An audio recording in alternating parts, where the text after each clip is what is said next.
how good was it to get off to a quick start after the last 2 days? Yeah, I was reminiscent of last weekend, and you kind of felt it. We had to hit in the cages today due to the weather, whether it be in here or out in that team huddle. You kind of felt it coming. Griffin was one of the guys, the first guys I saw today, and I don't know if it was because he got a hit last night or just because he wanted to win or maybe he sensed he was going to play. He kind of had that attitude of very energetic, positive, and that's what we're searching for. And I think by now the guys kind of know what their best personality is, what their worst. So step one is coming to the park with the one that works. And then step two is much more challenging. When the game starts, it's easy today when we get off to the start that we did to keep that rolling or maybe even add on to it. But what are you going to do in the moments it doesn't go so well, especially at the beginning of a game? I don't mind saying that because it's going to happen. And so therein lies the challenge for this group. How does an offense go from 18 strikeouts in game one to 18 walks in the Yeah, finale? I mean, a little bit of it takes two to tango. But our guys, even their outs today, were very competitive. And I think part of it is a group mentality of I just got to do my part and then hand the baton off to the next guy as opposed to trying to be a superhero in moments. So that was one pitfall at times. And then, we had a lead. And again, maybe now that I'm just talking through it, maybe there is a little bit of a extra challenge to this group of staying the course when things don't go well. And you guys asked me, do at-bats get affected if we're down on the scoreboard? And, I think the at-bats maybe get affected, but more importantly, our dugout. And I think these guys need to realize we've now got a walk-off win, got a road win, and about as big of a road win as you can have. This group can argue that Florida, that they're the best team in the league, and we beat them. So we're capable of doing a lot of great things as long as we keep that mentality. What made Drew so effective today? To me, I'm always a fan of the composure, and he throws strikes, and he had a little bit of that attitude that, he showed last year when we had some big series that were 1-1 going into game 3. And it was kind of, on my watch, it's going to have to go down this way, not any other way. And fortunately, we made a couple good plays behind him too. I mean, those three guys that got a chance to play today, Griffin, we mentioned, Cal, and Jasloff, just ask their shortstop. It wasn't easy to make plays on hard-hit ground balls, and he did a nice job behind Drew. So pretty good team effort, and obviously Drew was a shining star. So how much does the lineup change when kind of Merritt gets back and looking like himself again and adds that kind of right-hand power bat to the lineup? Yeah, it's what it was, looking like it's supposed to be, what you want it to be going into the year. Certainly what he wants, and there's a lot of left-handed hitters we have in the lineup, regardless of who's pitching. So it means a lot. Probably the biggest thing is just the maturity. It was either last night or the night prior. I'm looking at the score sheet, and it's a lot of sophomore freshmen in there, and to have somebody that's got as many reps as he does, and also just kind of that level-headed mindset. He never thinks he's beat. He's always got good information for the other hitters. It just adds stability to the lineup. No base running mistakes this weekend, a sign that this team is continuing to grow? Yeah, for sure. And I don't, I'm not online, but I just kept getting asked about that, and I was like, geez, at LSU, I don't, we had a guy basically, lose his footing on dirt that you can lose your footing on, and you can get some crazy hops on that dirt as well.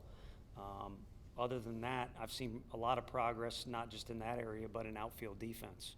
Those were kind of the two areas that were painful, at the start of the year. And I've seen nothing but progress in both those. And starting pitching's been good, sometimes not as good as it can be. Bullpen's been great. There's been a couple blips on the radar screen, but, all in all, they're coming together as a team. There's going to be moments where if you're you guys, you think the at-bat wasn't very good or the pitch thrown wasn't very good, but therein lies baseball, and I guess there's another challenge for our guys is how well can they bounce back from those when they occur, but they're going to occur. How did you feel Cal did behind the plate? He did great, He and Drew have hooked up a few times because early in the year it was, typically him on day 3 getting kind of a spot start. So maybe the rapport there helps, but Drew certainly was locked into the spots he was hitting, made it easier on him. But ultimately, I think Cal's performance this weekend, because he made the Gold Glove type catch. He got on base for us the other night, took some good swings, and then today had a good day at the plate. It's just kind of energy.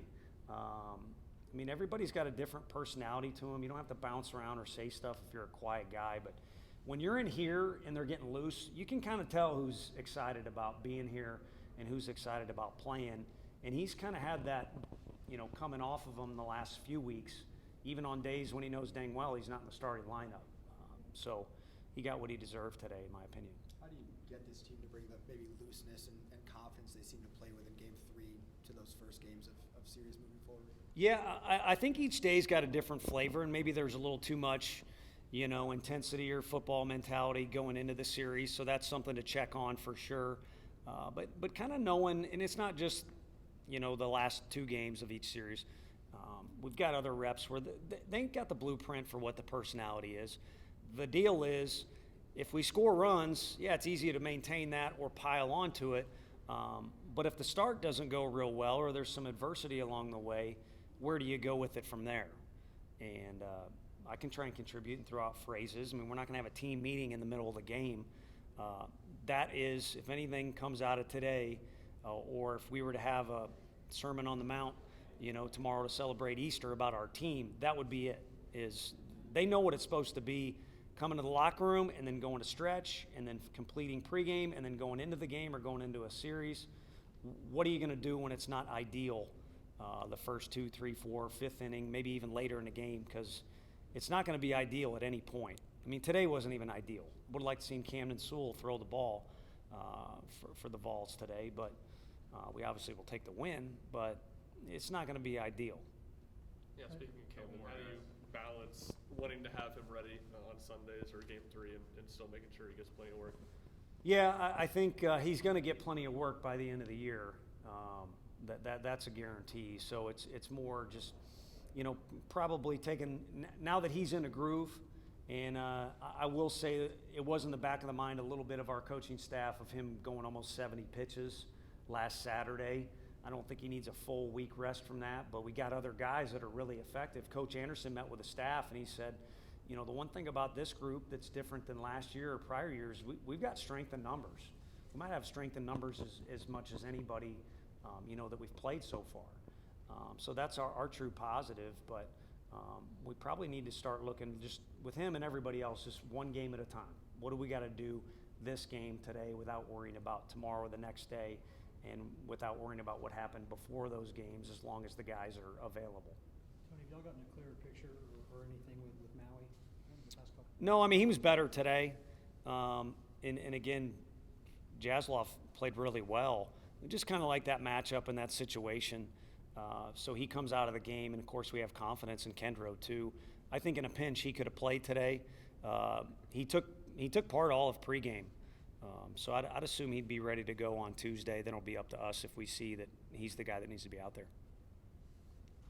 Anything different from Drew today that allowed him to go deeper into his outing? I don't think so. I don't know. Just being honest, I asked Coach Az, do you think we could have gone longer, too short with Drew last few outings?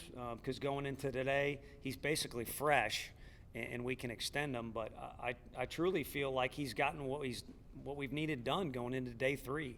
Is all those days we've had loaded pens, and just give us what we need. And sometimes we'll take the ball from him earlier than he wants, which is probably the occasion with all of them, or we'll extend him. We could even send him back out there in the 8th, but it was a good day for him, and I don't think he necessarily did anything different. That's his one big strength is consistency.